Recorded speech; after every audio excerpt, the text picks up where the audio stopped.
I think in this COVID situation today, being a treasurer has actually taught me, and I guess a lot of people that are in the profession, stuff that you're prepared for. And COVID's actually been something that I think, shucks, this is Treasury 101. You're preparing for the worst, and hopefully, a better scenario will take place. But it does give you the ability to look at things in a different way. And sometimes you can't be criticized for being bored or anything. People do listen to you. If you come up and say, look, hold on a minute, what about this? What about this? What about this? What is our plan if this happens?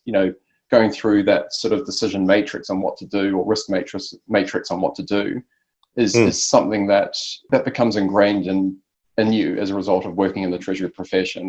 I'm a passionate person. I've got a lot of determination. Not an intelligent person. I just tend to work well with people. And if they share similar sorts of traits in terms of determination, passion, if they're a lot more intelligent than me, or they're hardworking, they've done the hard graft, that's what really stands out. You can be an experienced practitioner or an enthusiastic amateur. It depends what you're recruiting for.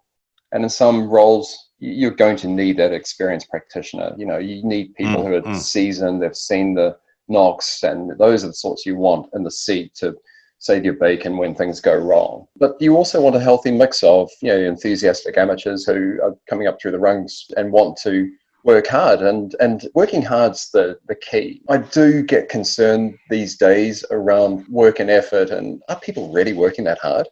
I remember in my early Treasury days, I worked like a dog and I loved it. It was from doing bank recs to managing FX positions overnight and reconciling this and that, and I was really into it. But I worked really hard and worked long hours and didn't complain. I just got on with it, and that may have been as a result of working for my father and on the farm and all the rest of it. And we did work hard, and it could be a healthy mix of that. I don't know, but I do look for people's work attitudes, and they've got to demonstrate that they've done something or a number of projects where they've really had to work hard. And I can work out very quickly whether it's spinning bullshit or not. And you can query them and you can question them. But I do maintain that you've got to demonstrate that you've got that hard-working card in your pack, and that you're willing to play that at any stage without question. I think the other item too, which is interesting, is I think you've got to hang your hat on something. Like they've got to have had an interest or a challenge that makes you different. And it's something that, whether you've done an Ironman triathlon, or you've climbed Mount Everest, or you've done something that is going to make you a more interesting person, stand up from the crowd. You can talk confidently about it. You can talk around how did you get to that? How did you set yourself up for that? Or, were there failures, were there problems?